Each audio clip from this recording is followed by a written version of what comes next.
Hello, कैसे हैं आप सभी। Welcome back to my channel.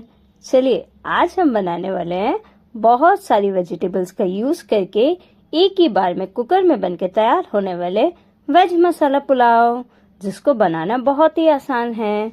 आप भी इस तरीके से बनाएंगे तो यकीन मानिए आप भी उंगली चाटते रह जाएंगे। और हम ढेर सारी वेजिटेबल्स का यूज करते हैं, जिसके कारण ये एक हेल्दी ऑप्शन भी है। तो आप भी इसी तरीके से बनाइए और बताइए आप लोगों को ये कैसे लगे। तो चलिए इसको बनाते हैं। इसको बनाने के लिए सबसे पहले हमने एक बाउल ले लिया था, जिसमें हमने 1 कप चावल लिया हुआ है। आप चावल की क्वांटिटी को कम या ज्यादा कर सकते हैं। फिर इसके बाद हम इसको चावल को अच्छी तरीके से 2 से 3 पानी से वॉश कर लेंगे, या हम तब तक वॉश करेंगे जब तक कि इसका पानी क्लीन ना हो जाए। बहुत ज्यादा इसको हमें हाथ लगा के नहीं करना है, नहीं तो इसके 2 टुकड़े हो जाएंगे। तो ध्यान रखिएगा, इसको वॉश करने के बाद 15 to 20 मिनट्स के लिए सोक करने के लिए रख देंगे।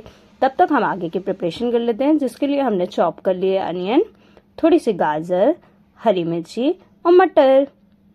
इसको हम बड़ा बड़ा ही बनाएंगे, उससे बहुत अच्छा टेस्ट आता है। चलिए इसके बाद राइस बनाने के लिए हम सबसे पहले कुकर लेंगे।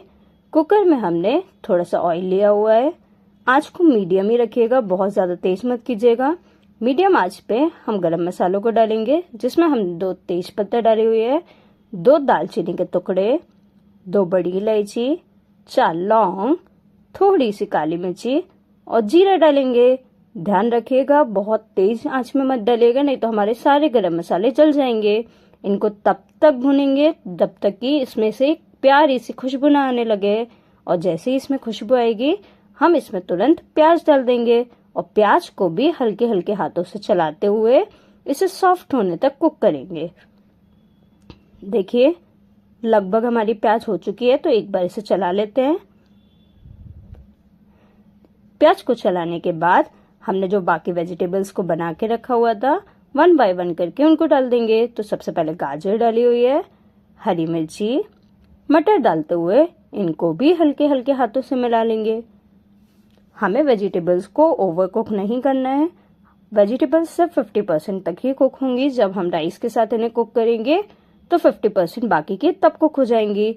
यदि आप अभी वेजिटेबल्स को पूरा कुक कर लेंगे तो उस टाइम तक वेजिटेबल्स उबल के तैयार हो जाएंगी, जो टेस्ट में बहुत बिल्कुल अच्छी नहीं लगती।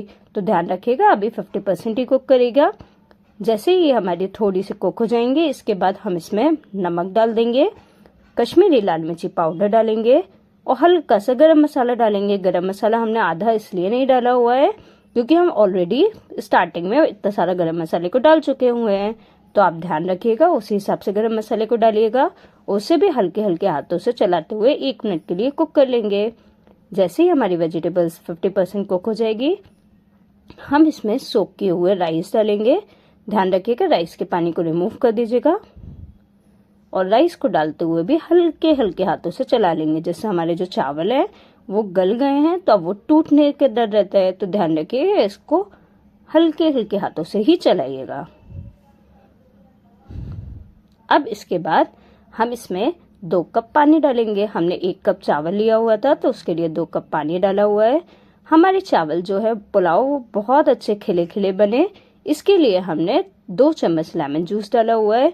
और पुलाव बना रहे हैं तो घी के बिना कैसे बन सकता है, तो 1 चम्मच घी डाला हुआ है। इसको हमें 1 विसल आने तक कुक कर लेना है। जैसे ही 1 विसल से ज्यादा मत लीजिएगा, नहीं तो ओवर कुक हो जाएंगे। चलिए हमारे पुलाव बन के रेडी हो चुका है। तो अब हम कुकर को उतार लेते हैं और उसको अच्छी तरीके से खोल लीजिएगा ठंडा होने पे। देखिए कितना खिला खिला पुलाव बन के रेडी हो चुका है। तो हमने बहुत सारी वेजिटेबल्स का यूज किया है। आप चाहें तो और भी वेजिटेबल्स का यूज कर सकते हैं, जो भी आपको पसंद हो या जो भी आप डालना चाहते हो। जितनी ज्यादा वेजिटेबल्स होंगी हमारा वेज मसाला पुलाव उतना ही ज्यादा टेस्टी लगेगा। और आप भी इसी तरीके से एक बार बनाइएगा जरूर, और बताइए आप लोगों को ये रेसिपी कैसी लगी। बस 2 से 3 बातों का ध्यान रखिएगा कि हमें राइस को ओवर सोक नहीं करना है। यदि राइस ओवर सोक हो जाता है तो हम 1 विसल लेते हैं तो तब भी वो गल जाता है। तो उसको ओवर सोक नहीं करना है, सिर्फ हमें 15 से 20 मिनट के लिए ही उसको सोक करके रखना है। दूसरी चीज, जब हम पुलाव बनाएंगे तो पुलाव बनाते टाइम उसमें लेमन जूस डालना मत भूलिएगा। लेमन जूस से हमारा जो पुलाव है वो बहुत खिला खिला बन के तैयार होता है। आप भी इसी तरीके से बनाइए और बताइए आप लोगों को ये रेसिपी कैसे लगी। यदि अच्छी लगे तो प्लीज चैनल को लाइक कीजिएगा, शेयर कीजिएगा, सब्सक्राइब कीजिएगा।